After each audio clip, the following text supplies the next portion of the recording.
Assim então, Telis, Shalom, bom dia para todos. Hoje nós temos a nossa aula de exegese número 1, né? Aula número 3. Nós estamos já finalizando o hebraico. A aula última, que é a 4, vai vir em sequência. Hoje nós vamos analisar as notações da Bíblia Stuttgartensia, como vocês podem observar, né? Nós vamos observar a exegese de Robert Creslow, como eu já anunciei para vocês. E claro, nós vamos ler um extrato da Septuaginta, que vai nos fazer entender exatamente o que o texto nos diz, na sua forma alternativa, sua forma em grego. Então isso vai ser uma discussão muito interessante, porque vai aprofundar o nosso conhecimento do que diz o livro de Juízes, capítulo 16, versículo 13 e 14, que vai nos servir como exemplo de como a linguagem da Taná está, verdadeira linguagem, seu verdadeiro estilo mitológico, poético, estilístico em geral, está sendo completamente desconsiderado em troca de uma leitura simplista e literal. Vamos observar os códigos e os símbolos. Shalom para vocês e vamos em frente.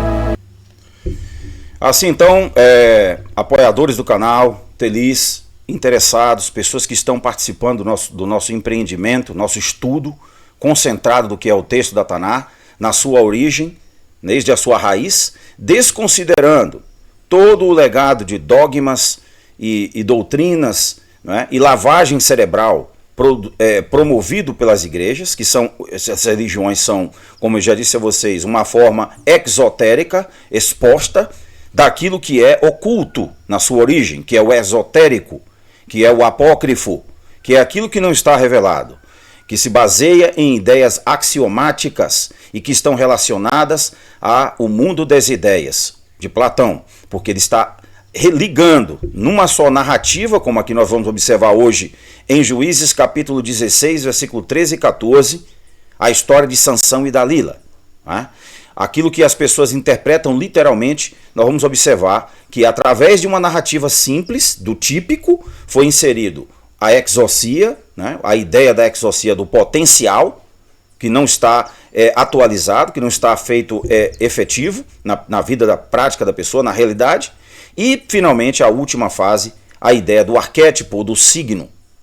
Então essa é a forma que os escribas escreveram a Taná. Então, se nós lemos a Taná só com um aspecto típico, nós não vamos conseguir entender nada. Para entender esses três formas e níveis de discurso, nós temos que recorrer aos 5 níveis da Cabala. Nós vamos fazer agora mais intensamente no segundo, na próxima semana, já no segundo, porque a aula 4 está vindo amanhã, já está pronta, na exegese 2, aula 1, 2, 3 e 4. Nós vamos aplicar lá todos os recursos da Midrash, que são empregados pelos judeus para entender de fato o que o texto está falando. Então isso vai nos explicar por que existe uma certa confusão, um mal entendido entre cristãos tradicionais e judeus. Por quê? Porque os cristãos não estão entendendo o que estão lendo. E o pior de tudo, acham que estão lendo, acham que estão entendendo. O que eles estão lendo é simplesmente uma versão traduzida. Não o texto na sua originalidade, não as palavras principais que ocorrem no texto e que tem uma ressonância imediata com a mais antiga tradução da Taná, feita em 285 a.C., que é a Septuaginta grega. Então tudo isso nós temos que considerar para entendermos a verdade sobre esse tema. Então vamos agora partir para essa leitura e vamos entender exatamente o que está acontecendo. Nós estamos, como disse, estudando a epistemologia, não estamos estudando doutrina, e nós estamos entendendo os 6 ou 7 níveis, né? 3 de um lado, 3 do outro, mais 6, né? Que é o Ritfael.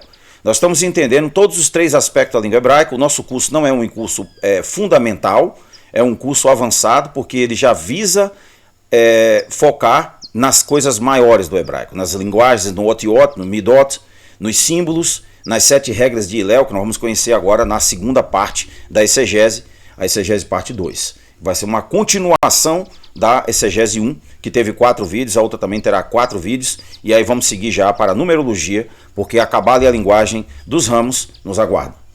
Então, como vocês podem observar, os dois personagens do texto de Juízes, capítulo 16, 13 e 14, é Shimshon, que nós chamamos Sansão, segundo uma transliteração mal feita, né? É Shimshon, não Sansão, como se diz na tradição, na versão em tradução.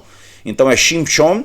Isso nos ajuda a entender exatamente a origem da palavra, a sua fonética verdadeira e a sua grafia verdadeira, né? Vamos saber exatamente a raiz. Então, se você tem aqui, ó, Shemesh, se você tira o sufixo, vai ficar aqui, ó, Shim, Men e Shim, que é o que? Shemesh, que é a raiz da palavra sol, o sol. Shemesh é o sol. Enquanto que Dalila, ó, se você tira o D, que é o portal, né? O D representa o número 4, né? E aqui você tem Lila, que vem de Laila, que vem de noite, né? Laila, em hebraico, significa a noite, né? Então, aqui nós temos o D na frente, que representa o portal de 4, que significa 4, né? O número 4 representa o que na noite? Na lua, que representa o nosso inconsciente. Enquanto o sol representa o consciente, a lua representa o inconsciente, que é a parte que está ainda oculta de nós, a parte que está em escuro. Por isso que a noite é escura. Então, essa parte aqui é representada pela letra Dalet, que representa as 4 estações, representa as 4 semanas que formam o mês, os 4 pontos cardeais e, finalmente, os 4 elementos. O fogo, a terra, o ar, a água, né? Então a terra, o fogo, a água e o ar. Isso que representa a letra Dalet. Então Laila significa noite, representa a lua, a noite, o inconsciente. E aqui nós temos o que? O deus solar cananeu, que combinava aspectos do demiurgo grego, Heracles, ó, o Hércules para os romanos, e para os egípcios era Herakete. Herakete era o mesmo que gerou o nome Heracles para os gregos. Ele representa o que? O sol. Representa o nosso estado de consciência, enquanto que Dalila representa o nosso estado de inconsciência. Esses relatos não estão falando de pessoas que nós adquirimos como tradicionalmente como as figuras de Sansão e Dalila, né, os personagens. Eles estão falando de nós, estão falando de fenômenos que estão em nós. É isso que nós temos que atentar. Então aqui vocês observem que Sansão vale no final, né, 696 é a gemátria, que vai dar 21, que vai dar 3. Ó. Vamos observar que o 3 está associado ao Sol. E aqui nós temos o que? Dalila, gemátria, 79, 16, que dá 7. Os 7 dias da semana. Ó. Então todo esse conjunto de observações astroteológicas que se referem ao movimento dos astros, que se referem ao zodíaco, que se referem ao movimento do Sol, que se refere aos 3 níveis que o Sol nasce durante o ano, daí as 3 pirâmides de Gizé, no Egito, que eram feitas para observar os 3 graus em que o Sol nascia durante o ano. Aquilo não é um acidente, aquilo é uma geometria perfeita dos egípcios antigos, para justamente dizer em que grau nós estamos do Sol, em que fase nós estamos, e com isso gerar uma astrologia mais apurada. Então os egípcios conheciam esse detalhe. Então, aqui na obra de Robert Crislow, ele diz que o texto masorético, né, apresenta a seguinte leitura. Ó, Dalila declarou a Sansão: até agora me enganaste e mentistes para mim. Dize para mim como pode ser subjugado. Ó. Então, aqui se diz o quê? Aqui se diz uma dissonância. Aqui existe uma dissonância entre o consciente, que é o Sol, e o inconsciente. Existe uma falta de diálogo, uma falta de entendimento. É isso que o texto está começando a sugerir. É um perez, né? Já está começando a fazer essa sugestão.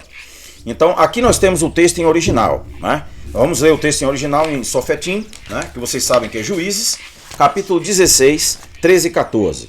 Que ele diz o seguinte: Vatomer Dalila e Shimshon ad Renah retalta bi vadaber elai Rezavim, ó, Hagida libabomer Tesser vayomer Elehaim etagit eshevat malefot Roshi emanasechet Roshi significa a tua cabeça, a cabeça dele. Né? A cabeça dele, Rosh, que é a letra Rosh, que é a letra Resh em hebraico, mas que o Rosh está inserido naquela palavra Bereshit, né? É um código, e ela se refere à cabeça. A cabeça tinha o quê? 7 tranças. Essas tranças, esses cabelos se referem ao quê? Aos raios do sol. Né? Quando os raios do sol deixam de existir, quando o sol está se pondo, ele é vencido pela noite, que representa Dalila. Então ali nós temos uma absolutamente maravilhosa poesia, onde os verdadeiros poetas, os escribas hebreus, tentaram nos transmitir realidades muito maiores do que nós estamos acostumados a perceber. Então o que esse texto está falando é de uma profundidade muito grande. E a maior parte traduziu esse texto literalmente e acabou ficando ridículo, porque você não tem como explicar as coisas literalmente como está lá. Então você tem que entender que existe um símbolo, que os hebreus não eram pessoas assim primitivas, como se supõe, mas eram pessoas formadas de pessoas de alto nível, de alta cultura. Né? Então observem que, como nós vimos aí, né? Shofé, Shafar, representa juiz, governar, né? Ser juiz, ser legislador, ser rei. Então esses 3 aspectos que formam as sociedades ditas democráticas hoje em dia, né? Elas têm um sentido sagrado. Por quê? Porque os antigos reis eram legisladores, eram o judiciário e eram o executivo, era o governo. Salomão, por exemplo, exigia de si mesmo essas três atribuições. Ele realizava tanto a legislação das leis, como o julgamento das leis através do sistema judiciário e o executivo, o governo. Então esses 3 aspectos eram atribuídos a homens de alta cultura, de alto conhecimento. Não eram pessoas despreparadas. Não eram pessoas que estão com vontade de crescer na vida. Não, está tudo errado. Eram para pessoas que tinham estudado durante a vida inteira para se preparar para exercer esse papel. Então os sistemas antigos, eles tinham uma ideia muito mais perfeita do conhecimento humano do que nós temos hoje. Hoje nós temos uma vulgaridade desse conhecimento. Então, aqui no texto em original, em grego, na Septuaginta, se diz que Dalila, Dalida, ele usa o D, né, o delta. Então Dalida, Samson, porque aqui você tem o psi, Samson, e do ekalesisas eme, que elasisas, prostipsildi, prosmipsildi, ou seja, psildi, da onde vem a palavra pseudo, mentira, você mentiu para mim, me psildi, anagelion, anagelion, que é onde está a palavra angelos, ou seja, você não anunciou, você não me disse, você não me decifrou, você não me passou uma mensagem verdadeira, da onde vem a ideia de angelos. Quando a pessoa lê, tem um tempo de estudar a Septuaginta, ele vai entender o que está no Novo Testamento muito melhor, porque lá anjo, né, é interpretado de uma forma específica.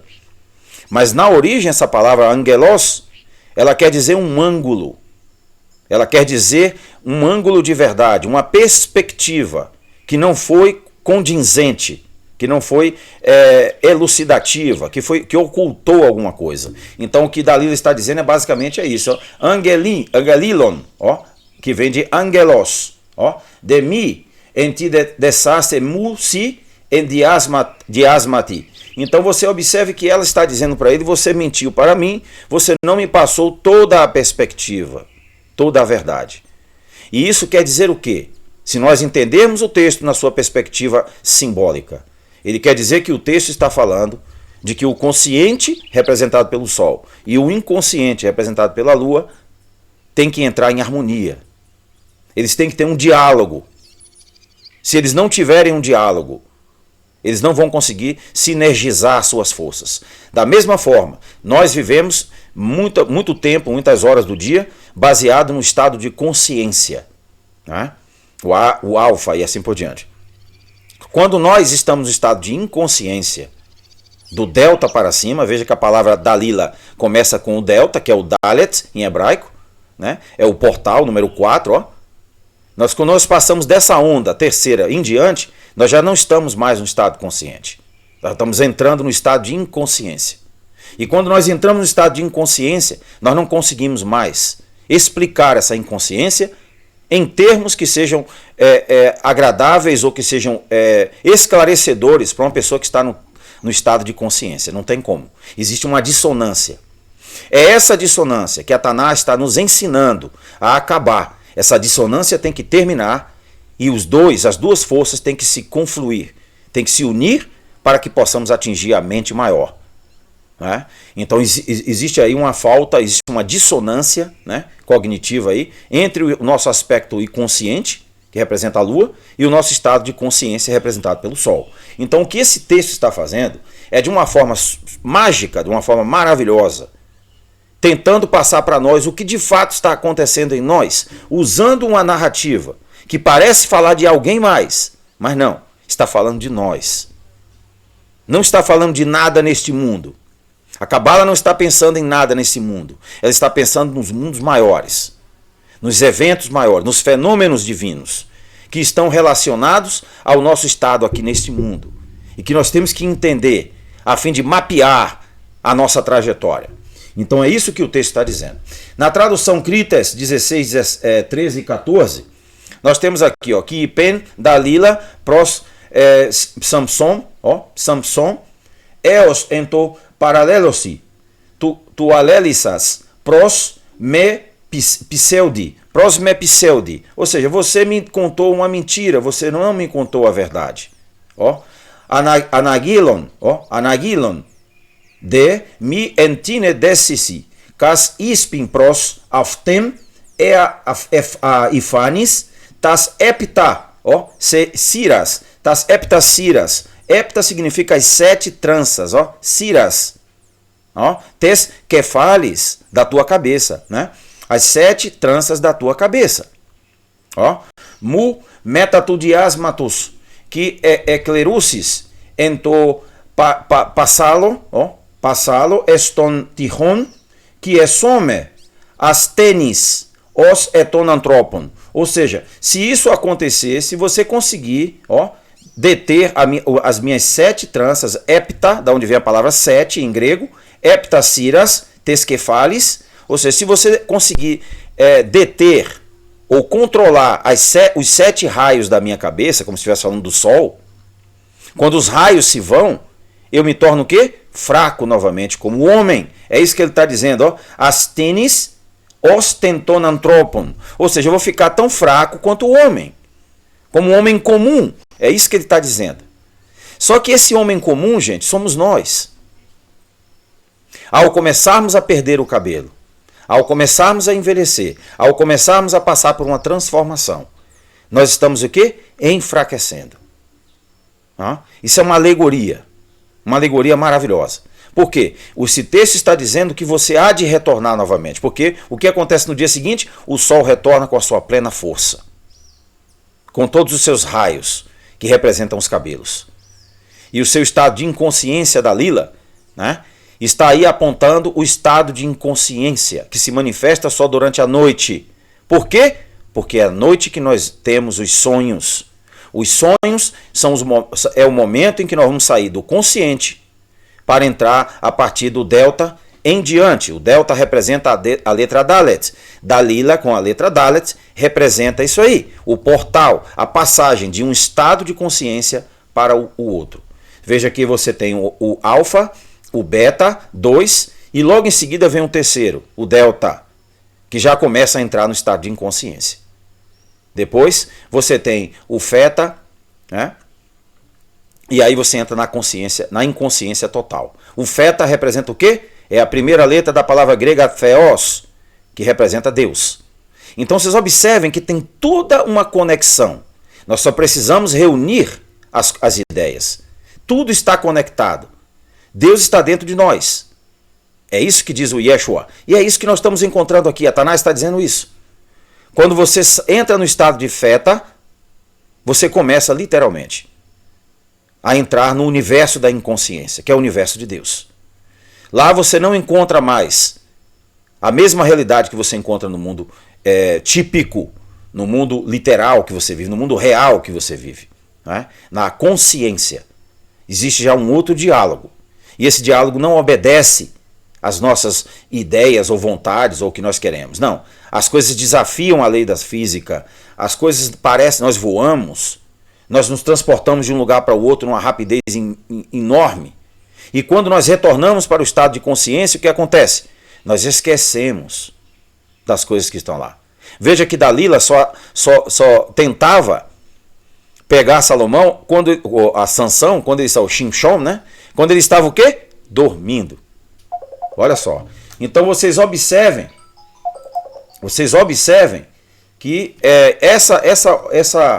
essa analogia, né, é muito perfeita e nós temos que saber exatamente o que significa. Então, nós podemos observar que existe um diálogo, existe uma dissonância, deve existir um diálogo. Essa junção, esse diálogo entre o inconsciente e o consciente é que vai nos fazer voltar às ideias maiores, às qualidades maiores divinas. O que impede esse desenvolvimento é essa dissonância. Só que você pergunta, então por que nós fomos feitos assim? Porque este é o trabalho do homem. A Cabala diz que você tem que fazer isso aí. Você tem que ligar o que está desligado. Então esse é o nosso trabalho. Nós temos que fazer isso. Então, gente, vamos em frente. Então a imagem mitológica do Sol com seus cabelos que representam a sua força. Aqui está, ó. O Sol com os cabelos representa a força dele. Então esse é o símbolo de Sansão. Shimshon, como se diz no texto em Números. Então essa é o simbolismo do que a Taná está passando para nós. Se nós lermos a obra 101 mitos da Bíblia, né, como os antigos escribas criaram as narrativas ao inserirem fatos típicos da vida e descrevê-los em 3 aspectos principais: típico, antitípico e arquétipo. Então, quando alguém diz, isso aqui não existe, isso aqui é mitologia, isso aqui é isso aqui... Mas é claro que é, pelo amor de Deus. A Taná é um livro do período clássico.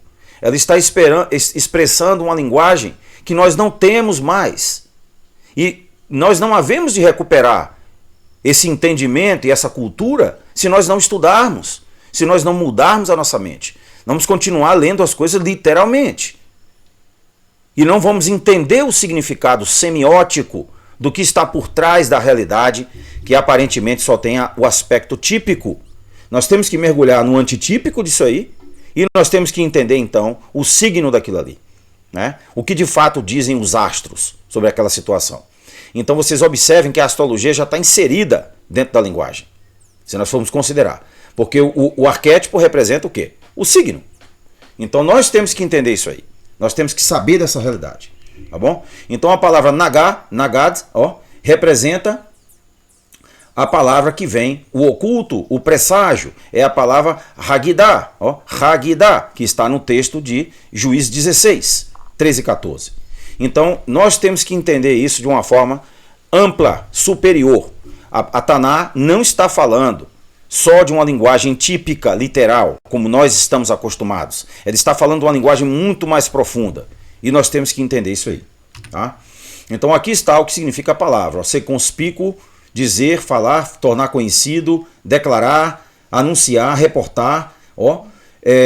Principalmente ser um mensageiro de coisas que estão ocultas. Expor. Expor significa botar para fora aquilo que é oculto. Então, aqui nesse texto da citação dos 101 mitos da Bíblia, página 266, nos diz o seguinte: o moinho de moagem circular usado por Sansão corresponde à rota circular diária e anual do Sol. Em um episódio, ele é mostrado junto com 30 companheiros, o número 3, que é a raiz e também do antigo símbolo do Sol. A cegueira de Sansão tem sido comparada ao eclipse solar, mas de forma mais profunda nos remete ao episódio do conflito entre Horus e Sete. Horus é 2 fases do Sol, né? Como eu disse a vocês, os antigos expressavam através de iconografia, que as pessoas não entendem, acham que é idolatria. A idolatria não se refere a algo externo. A idolatria é um estado de consciência. Você pode fazer idolatria não só com uma imagem de madeira, de pedra, você pode fazer idolatria com a tua mulher, com o teu irmão, com o teu pai, com a tua mãe, com o mundo e assim por diante. Né? A partir do momento que nós não entendemos a linguagem epistemológica da Taná, nós estamos sendo idólatra. Não importa se você tem ídolos em casa ou não, isso não tem sentido isso aí. Isso é nada mais do que uma imagem pequena do que é o fenômeno mental. A Taná está falando de consciência. estado de consciência. Em que Set, né, Horus representa o sol durante o dia, e Set representa o quê? A noite, quando ele se põe. Aí os antigos egípcios diziam que ele era vencido pelas trevas. Quem é as trevas aí, no relato de Juízes? Dalila. Que representa o quê? A inconsciência. Então não tem nada de mal, ele é das trevas. Não, está dizendo que existe algo oculto, que não está sendo compreendido, que não está sendo entendido. E o que mata a humanidade? A falta de compreensão. Quando a pessoa não entende algo, ele tende ao quê? A temer as coisas. Ele tem medo, porque ele não entendeu. Essa é a realidade. Então em que Set, o inimigo de Horus, que é o sol, cega Horus no pôr do sol. A vitória da noite, Set, é temporária, pois no dia seguinte, o sol renasce das trevas, anunciando a sua vitória, aquilo que os romanos chamavam de Soli Invictus, ou Sol Invicto. Né? Aqui está no 101 Myths of the Bible, page 266, ou seja, página 266. Eu traduzi aqui do inglês porque essa obra, como muitas outras obras, não estão em português. O número 3 na raiz do nome de Sansão, em hebraico, é significativo, pois aponta para os 3 graus mensurados pelos egípcios através das 3 pirâmides de Gizé. Aquelas 3 pirâmides ali, gente, como vocês sabem, quem estudou o Lindu HaKabalah, a alta magia, já entendeu o que significa. Ao fazer o tapete de Salomão, que é para a nossa oração, a oração sagrada, o ritual da alta magia, o que é que acontece? Ele faz um triângulo, faz o corte do excedente, e quando ele abre o tecido, vira o quê? Ele faz o quadrado. Então observem como que o 3 é igual a 4. Dentro da linguagem cabalística, dentro da linguagem maçônica, dentro da linguagem dos mistérios. É isso que representa. O número 3 aí representa o quê? Os 4 elementos. O Sol representa o 3, o triângulo.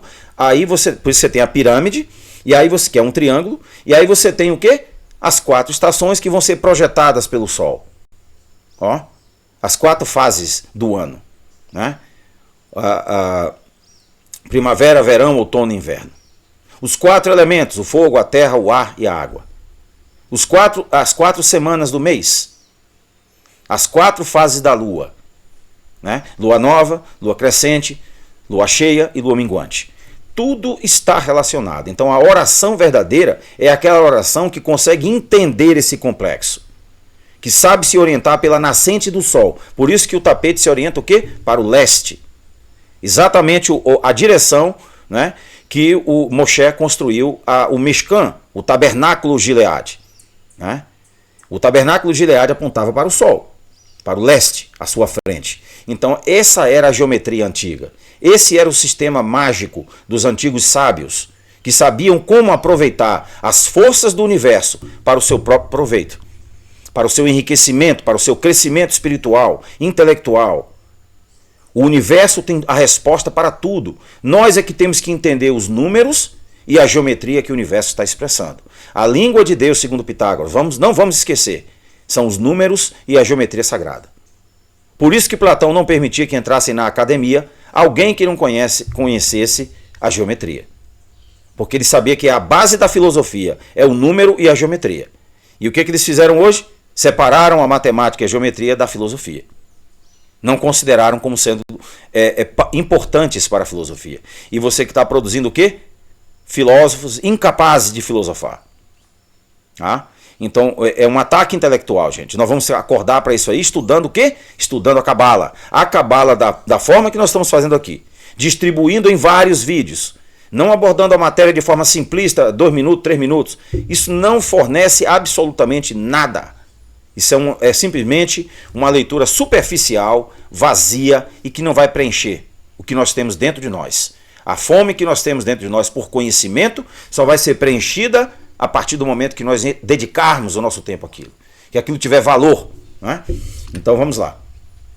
No livro Handbook of Semiotics, como eu já falei para vocês, Winfred North, ele diz o seguinte, ó, Vico believe in an ideal eternal history during which mankind has gone through 3 phases of development called the Divine Age, the Heroic Age and the Human Age. These phases constitute cycles which may result in phases of return, ricorso, in italiano, to earlier stages of development. During the Divine Age, Man thought everything was a God and was made or done by God. Vico, ó, a citação. It was an age of ritual semiosis. The dominant mode of communication during the heroic age was by means of visual emblems, ó, coats of arms and signs and all the symbols of ownership. Abstract ideas were expressed in the anthropomorphic form of mythical heroes. The meaning of valor, for example, was expressed in the form of mythical hero Achilles. Both ages were a period of poetic wisdom. The peoples of these ages were genuine poets. Então, traduzindo, ele diz o seguinte: Vico acreditou que a história eterna e ideal, durante o qual a humanidade estava dividida através das 3 fases de desenvolvimento, eram chamadas de Era Divina, a Era Heróica e a Era Humana. Essas fases constituem ciclos que podem resultar em fases de retorno para os primitivos estágios de desenvolvimento. Durante a Era Divina, o homem pensava que tudo era um Deus e era feito por um Deus. Isso foi a Era dos rituais e da semiose ritualística. O aspecto dominante da comunicação durante a Era Heróica foi por meio dos emblemas visuais, das armas, dos insígnios e dos outros signos de propriedade, de possessão.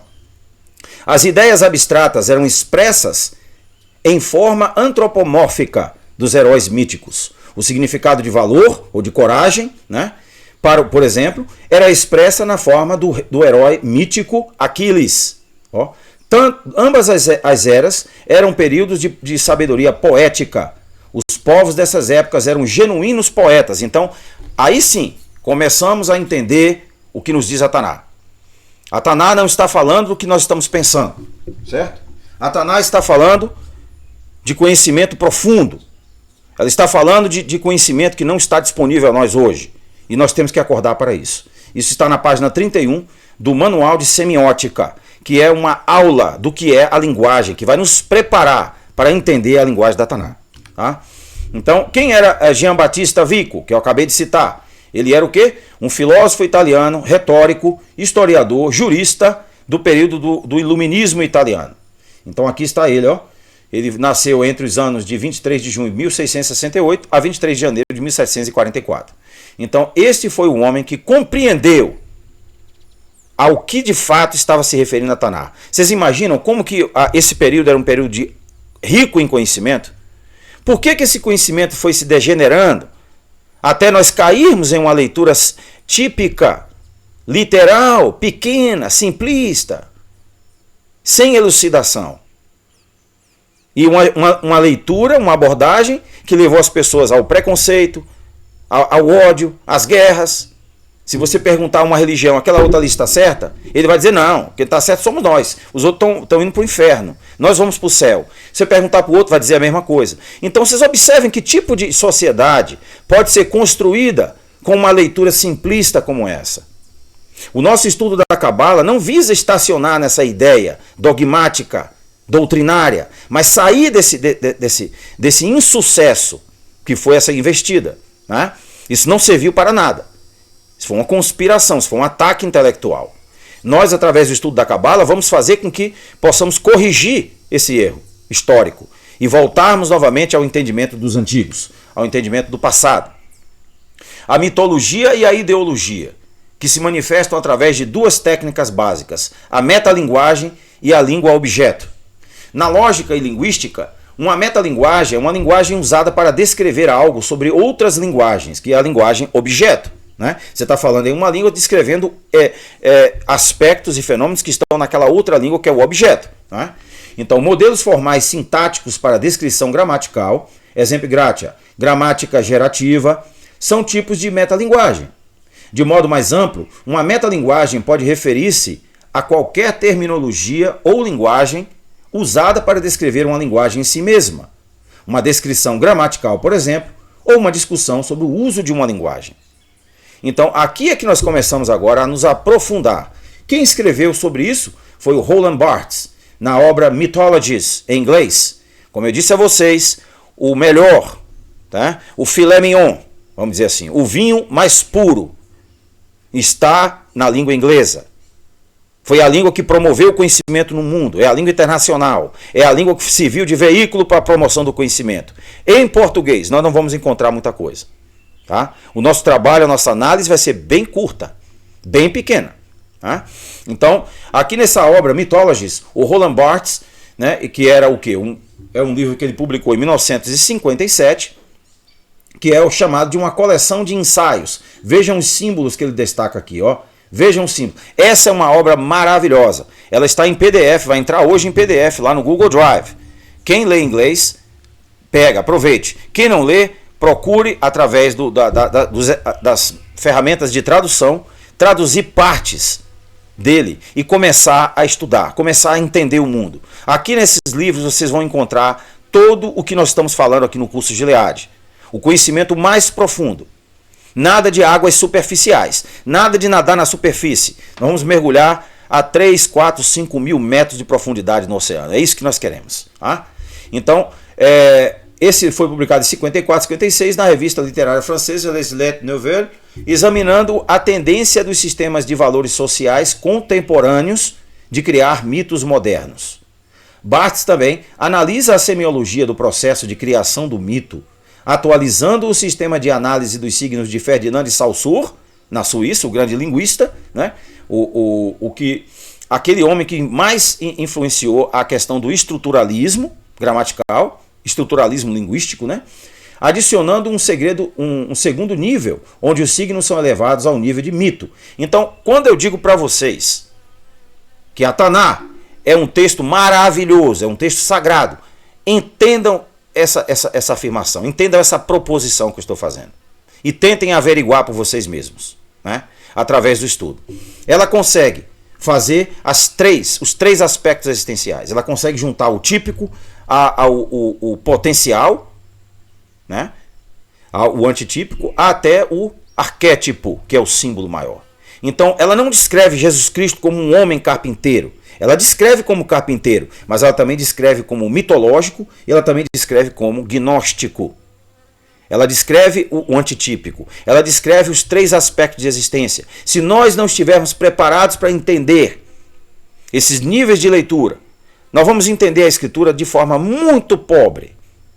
E vamos, consequentemente, chegar a conclusões absurdas e errôneas sobre o que de fato o texto está dizendo. Então vamos acordar e despertar para esse ponto. Nós vamos terminar essa semana, amanhã, a aula número 4, que é a final da exegese 1. Vamos fazer agora a análise da sequência, né, do que nós vamos estudar, que eu vou apontar para vocês agora. Que é agora Juízes, né, capítulo 2, versículo 15. Né, que vai falar sobre Raabe, a meretriz, a famosa meretriz. O que existe de código nesse texto? O que esse texto tem para nos ensinar? É isso que nós vamos ver na aula exegese 1, aula número 4, que é a última da exegese 1, e nós vamos então partir agora para a exegese 2, aula 1, exegese 2, aula 2 e assim por diante, até 4 aulas. E aí sim, nós vamos voltar nossa atenção agora com toda a força para a conclusão da numerologia, tá? Onde nós vamos estudar muitos aspectos ainda importantes, como por exemplo o Eneagrama. Tá? Vamos saber como que o número 9 desempenha um papel dentro do tarô, dentro da nossa vida, dentro da astrologia e assim por diante. E como que esses códigos estão todos dentro da Taná, ocultos, apocrifamente, reservado para aquele que tem uma mente mais atenta, mais profunda e que não se contenta com explicações simplistas. Tá? Então, gente, um abraço para vocês. Nós vamos analisar na próxima aula número 4 os sinais na narrativa de Raabe na Bíblia Hebraica Stuttgartensia, tá? E aí eu vou mostrar para vocês também as notações que estão dentro desse texto. Quem tem a Bíblia Hebraica Stuttgartensia já pode olhar cada um desses textos. Vocês vão ver que existe uma letra C, letra B, letra A e assim por diante. Na nota ao pé da página eles vão te dizer exatamente o que é a palavra grega que está na Septuaginta. Por que eles se referem à Septuaginta? Vou repetir mais uma vez. Porque a Septuaginta é a tradução mais antiga, de 285. E assim nós podemos supor que os manuscritos hebraicos daquele período eram outros, eram muito mais exatos, eram muito mais antigos, muito mais autoritativos. E foram eles que produziram a Septuaginta, e é por isso que existe uma discrepância nos relatos e na estrutura da Septuaginta para o texto masorético do 8º século depois de Cristo. Mas isso tudo é bom saber. Até a próxima aula número 4, exegese 1. Shalom para vocês.